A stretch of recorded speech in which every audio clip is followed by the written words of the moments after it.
Hello મિત્રો, હું વિપુલ પટેલ આપનું જીસીઆરટી ફોર જીપીએસસી ચેનલમાં હાર્દિક સ્વાગત કરું છું.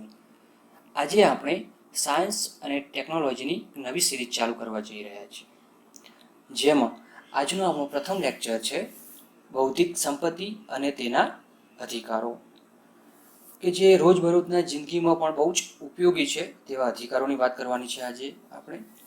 સૌપ્રથમ આપણો વિષય છે સાયન્સ અને ટેકનોલોજી.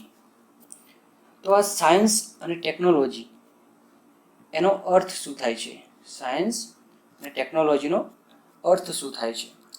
તો સાયન્સ શબ્દ લેટિન ભાષાના સાયન્ટિયા શબ્દ પરથી ઉતરી આવેલો છે, જેનો મતલબ થાય છે જાણવું, ટુ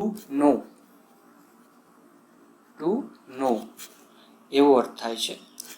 અને ટેકનોલોજીનો મતલબ થાય છે સાયન્સ ઇન એક્શન, મતલબ કે વિજ્ઞાનનો રોજબરોજની જિંદગીમાં આપણે કેવી રીતે ઉપયોગ કરીએ છીએ તેને ટેકનોલોજી કહીએ છીએ.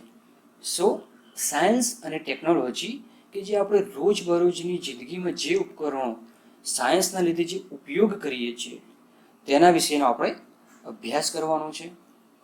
તો આપણો સૌ પ્રથમ લેક્ચર છે બૌદ્ધિક સંપત્તિ અને તેના અધિકારો.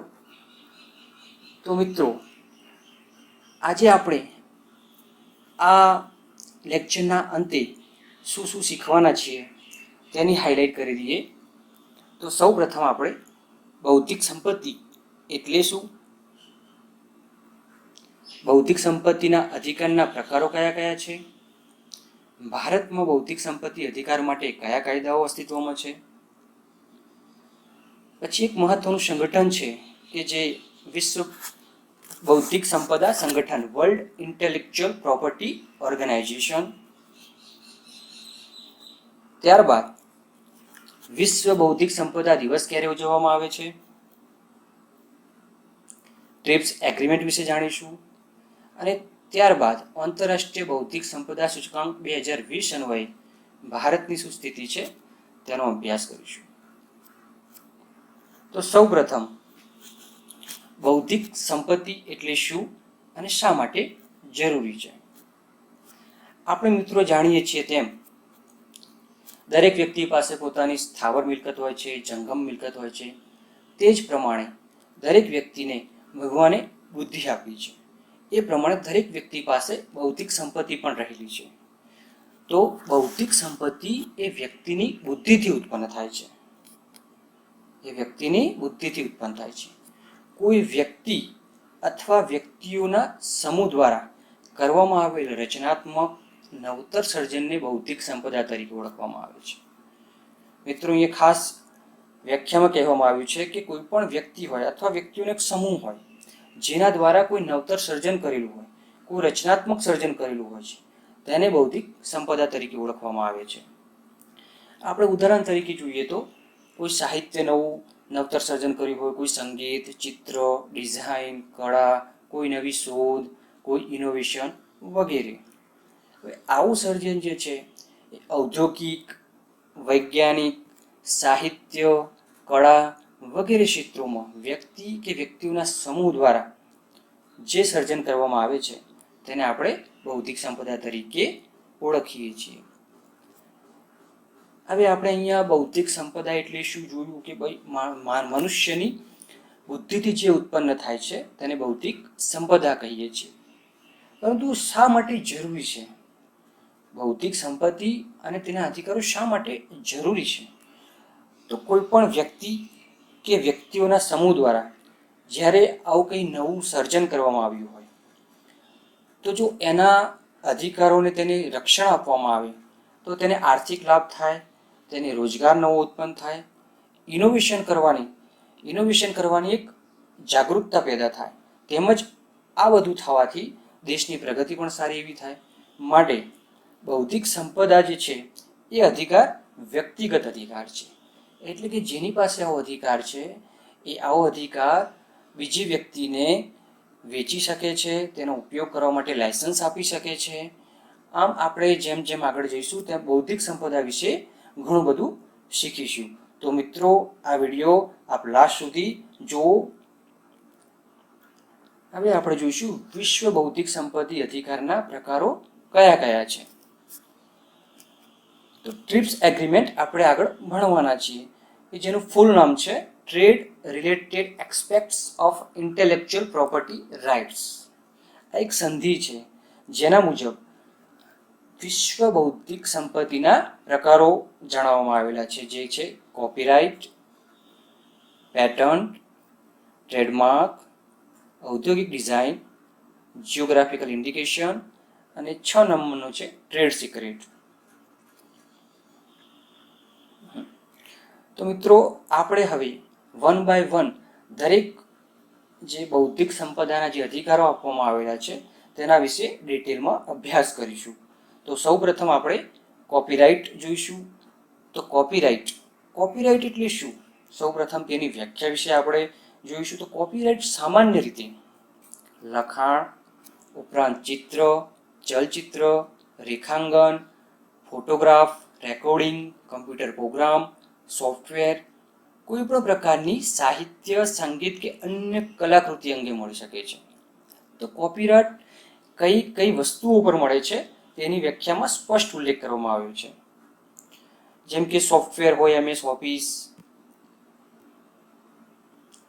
લખાણ, નોવેલ, બુક્સ વગેરે.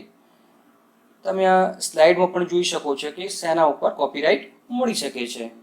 Works that can be copyright, literacy કોઈ પણ લખાણ હોય, ડ્રામેટિક કોઈ પણ નૃત્ય હોય, રેકોર્ડિંગ, મ્યુઝિકલ, આર્ટિસ્ટિક, આ બધા ઉપર આપણને કોપીરાઇટ મળી શકે છે.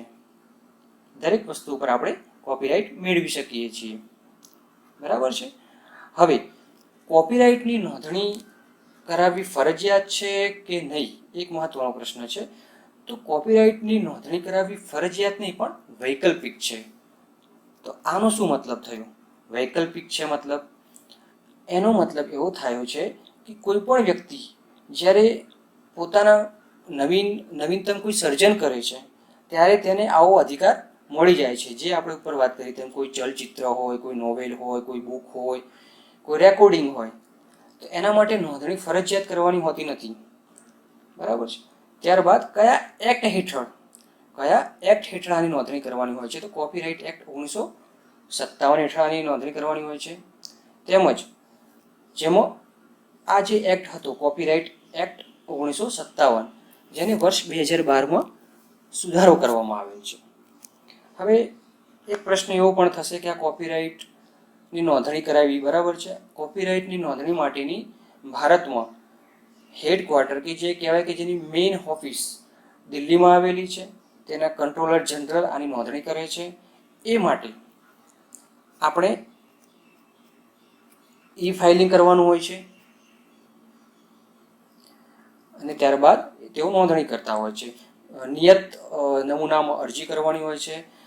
જે ફીના જે ધોરણો નક્કી કરેલા હોય છે એ મુજબ ફી ભરીને આપણે નોંધણી કરાવી શકીએ છીએ. હવે આવી નોંધણી કરાવ્યા બાદ આ અધિકાર કેટલા સમય સુધી રહેશે? તો કોપીરાઇટની બાબતમાં વાત કરીએ તો તેની જે અવધિ જે છે તે કોઈ પણ લેખક કે નિર્માતાના પૂરી લાઈફ ટાઈમ, પૂરા જીવનકાળ દરમિયાન હોય છે. તેમજ એના મૃત્યુના બાદ પણ આવો અધિકાર 60 વર્ષ સુધી મળે છે. બહુ મહત્વની બાબત છે મિત્રો અહીંયા કે કોપીરાઇટનો અધિકાર ક્યાં સુધી રહે છે. હવે કોપીરાઇટ અંગે એક મહત્વનું કન્વેન્શન હતું જે બર્ન કન્વેન્શન છે. ક્લાસ 3ની એક્ઝામમાં સીધું પૂછાઈ શકે છે કે કોપીરાઇટ અંગેનું મહત્વનું કન્વેન્શન કયું હતું? તો તે છે બર્ન કન્વેન્શન. મિત્રો ત્યારબાદ આપણને બીજા નંબરનું જે છે બૌદ્ધિક સંપદા જે પેટન્ટ તરીકે ઓળખીએ છીએ, પેટન્ટ. તો પેટન્ટ શું છે? સૌ પ્રથમ તો પેટન્ટ શેમાં લાગુ કરવામાં આવે છે? કઈ વસ્તુઓ પર પેટન્ટ મળી શકે છે? તો પેટન્ટની વ્યાખ્યા જોઈએ સૌ પ્રથમ. તો પેટન્ટમાં કોઈ પણ વ્યક્તિ અથવા એન્ટરપ્રાઇઝ દ્વારા કરવામાં આવેલી શોધ કે શોધો જે ચોક્કસ ઔદ્યોગિક પ્રક્રિયા કે ઉત્પાદન સાથે સંકળાયેલ હોય. મહત્વનું છે, ચોક્કસ ઔદ્યોગિક પ્રક્રિયા કે ઉત્પાદન સાથે સંકળાયેલ હોય તેને કાનૂની રક્ષણ આપવા માટે પેટન્ટ આપવામાં આવે છે. આપણે અગાઉ જોયું કે કોપીરાઇટ કે જેમાં ઔદ્યોગિક પ્રક્રિયાનો સમાવેશ થતો નહોતો. અહીંયા ચોક્કસ ઔદ્યોગિક પ્રક્રિયા અને ઉત્પાદન સાથે સંકળાયેલ હોય ત્યારે જ પેટન્ટ આપવામાં આવે છે. એવી શોધો કે જે ટેકનોલોજી ક્ષેત્રમાં નવી હોય, તેમજ ચોક્કસ ઔદ્યોગિક પ્રક્રિયા હોય અને ઔદ્યોગિક ક્ષેત્રમાં વપરાતી હોય તેવી શોધોને પેટન્ટ તરીકે સંરક્ષણ આપવામાં આવે છે. દાખલા તરીકે ઔદ્યોગિક designs, chemical patent, business method patent. હવે જે પ્રમાણે આપણે ઉપર જોયું તે પ્રમાણે કોપીરાઇટમાં જે પ્રમાણેના ડ્યુરેશન હતું તે જ પ્રમાણે અહીંયા પણ નોંધણી કરાવવાથી 20 વર્ષ સુધી પેટન્ટ તમારી પાસે રહે છે. એટલે કે તમે પેટન્ટનો અધિકાર ભોગવી શકો છો. હવે આ પેટન્ટની નોંધણી કઈ ઓફિસમાં કરાવી શકાય છે? તો એ માટેની ઓફિસ મુંબઈમાં આવેલી છે અને તે ઓફિસનું નામ છે office of the controller general of patent, designs and trademarks. અને આ જે છે તે કયા ડિપાર્ટમેન્ટ અંતર્ગત કાર્ય કરે છે? તો department four promotion of industries and internal trade અંતર્ગત કામ કરે છે, જેનું શોર્ટ ફોર્મ છે DPIIT અંતર્ગત કાર્ય કરે છે. હવે મિત્રો, પેટન્ટની અવધિ પૂર્ણ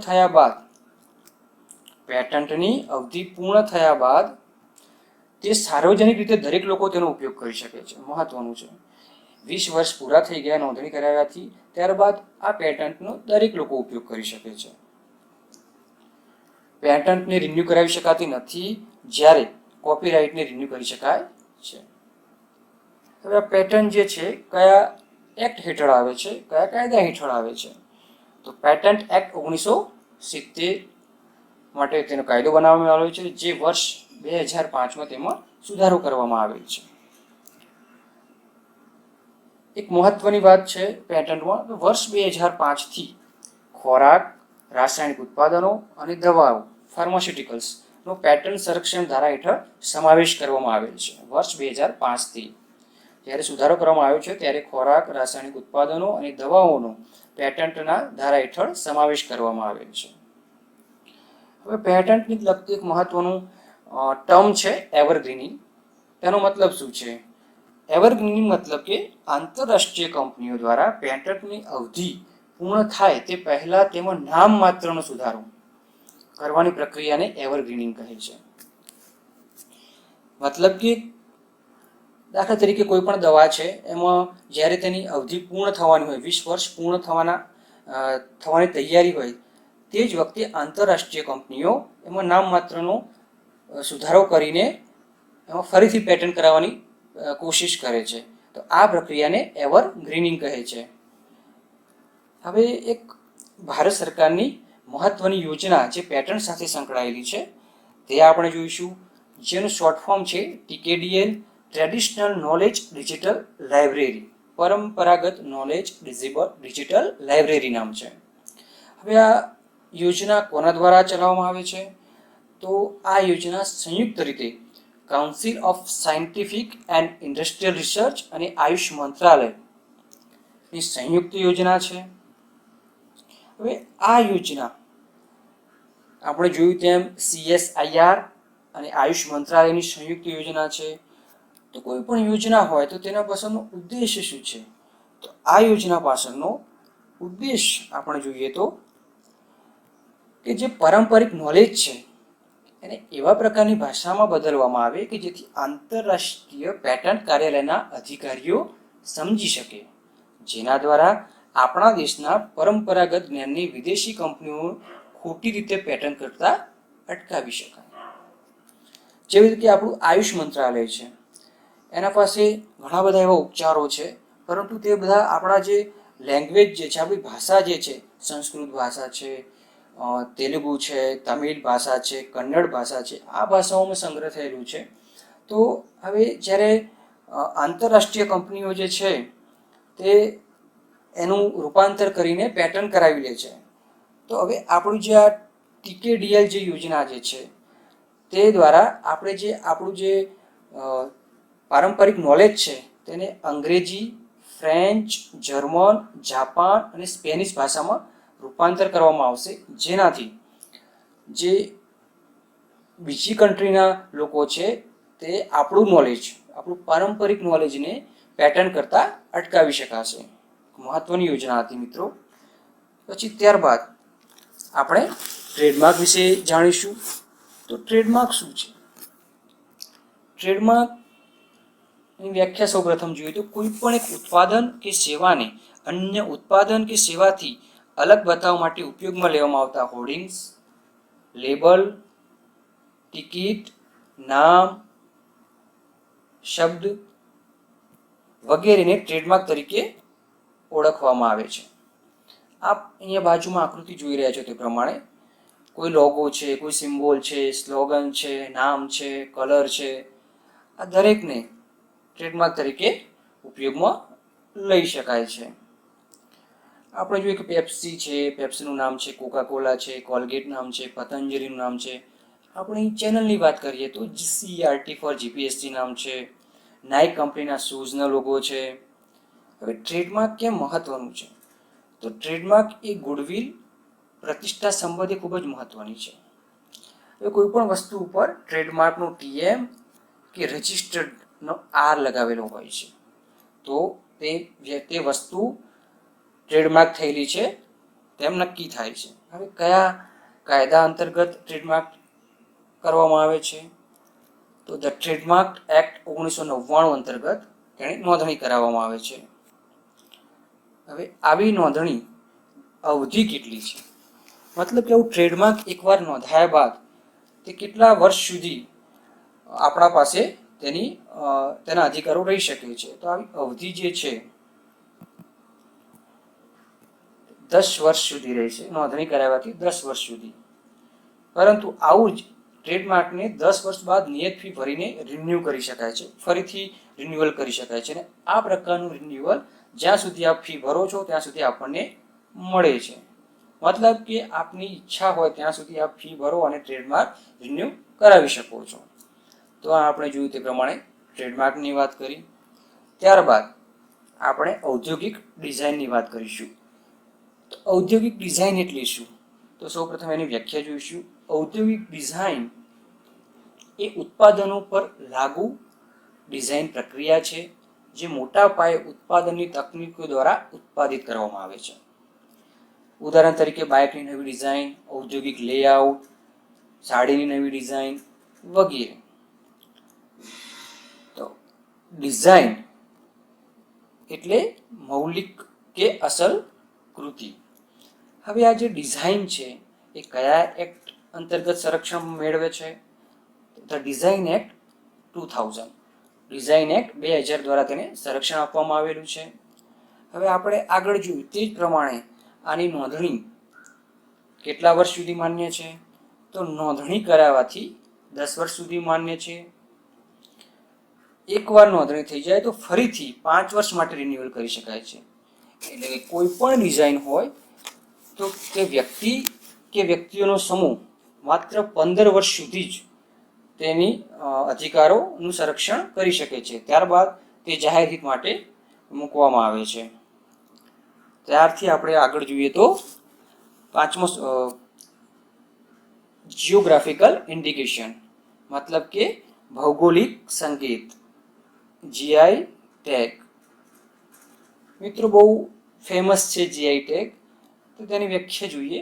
કોઈ ચોક્કસ ભૌગોલિક ક્ષેત્રની વસ્તુ કે પદાર્થના ગુણ, પ્રતિષ્ઠા, વિશેષતાને આધારે ભૌગોલિક સંકેત આપવામાં આવે છે.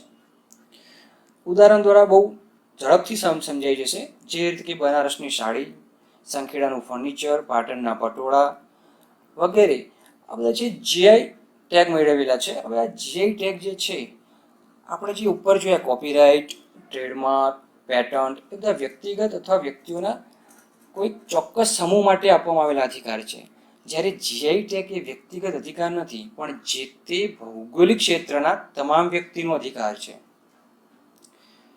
મહત્વનું છે અહીંયા કયા કાયદા અંતર્ગત તેને સંરક્ષણ આપવામાં આવેલું છે, તો geographical indications of good acts 1999 અંતર્ગત તેને સંરક્ષણ આપવામાં આવેલું છે. તે જ પ્રમાણે તેની અવધિ કેટલી હોય છે, તો નોંધણી કરાવ્યાથી 10 વર્ષ સુધી, અને દર 10 વર્ષે રિન્યુઅલ કરાવી શકાય છે. અને આવું રિન્યુઅલ જ્યાં સુધી નિયત ફી ભરો ત્યાં સુધી તમે કરી શકો છો. ત્યારબાદનો ટોપિક છે ટ્રેડ સિક્રેટ. તો શું છે ટ્રેડ સિક્રેટ? તો ટ્રેડ સિક્રેટ એક પ્રકારની બૌદ્ધિક સંપત્તિ છે, જેમાં સૂત્રો, પ્રથાઓ, પ્રક્રિયાઓ, સાધનો, દાખલાઓ અથવા માહિતીના સંકલનનો સમાવેશ થાય છે, જે સામાન્ય રીતે જાણીતા હોતા નથી. તો ઉદાહરણ દ્વારા બહુ ઝડપથી ખબર પડશે કે દાખલા તરીકે કોકા કોલાની રેસીપી છે, એમાં કયા કયા ઇન્ટિગ્રેન્ટ અંદર બનાવવાથી બને છે, કેવી રીતના બનાવે છે, એ માત્ર ને માત્ર કોકા કોલા કંપની જ જાણે છે, તે સામાન્ય માણસ જાણી શકતો નથી. એક પ્રકારનું ટ્રેડ સિક્રેટ છે. તે જ પ્રમાણે ગૂગલ સર્ચ એન્જિન, મેકડોનાલ્ડના પિઝા વગેરે. હવે જે ટ્રેડ સિક્રેટ છે એ કયા એક્ટ હેઠળ સંરક્ષણ આપવામાં આવેલું છે, તો તેને ધ ટ્રેડમાર્ક એક્ટ 1999 સંરક્ષણ આપવામાં આવેલું છે.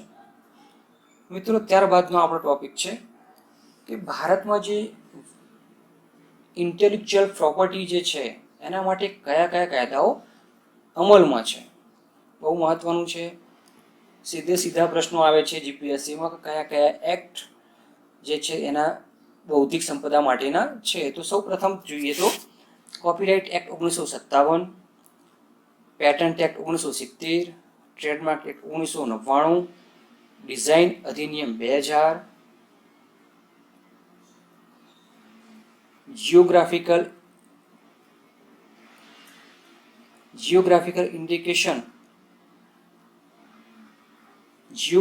Indication of Goods and Registration and Protection Act 1999, Protection of Plant and Farms Rights Act 2001, તેમજ બાયોલોજિકલ ડાયવર્સિટી એક્ટ 2002. તો 7 કાયદાઓ હાલ અમલમાં છે.